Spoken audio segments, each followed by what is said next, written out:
Hey everybody, what is going on? I hope you guys are all doing well, and welcome to another tutorial video. In this video, I'll be talking about seeing who visited your Instagram profile, so let's get right into it. Now, I'll just open it up and clearly say it is not possible to see this.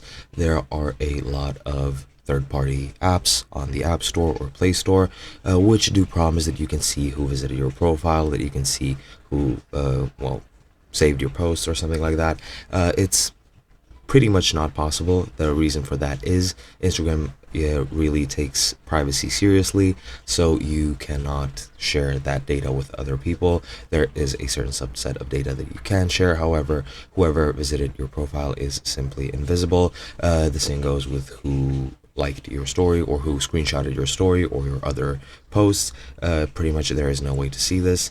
And especially I wouldn't trust those third-party apps promising you that you can, since usually they have either spyware, malware, adware, a lot of different things, so I would just avoid them in general. It is not possible to see your who visited your account, and that's pretty much it. The only way that you can see this is if somebody engaged with your posts. You can see the likes, you can see the shares, you can see the comments, and that's pretty much it. But yeah, that's pretty much it. Hope you guys enjoyed, and I'll be seeing you guys in another video.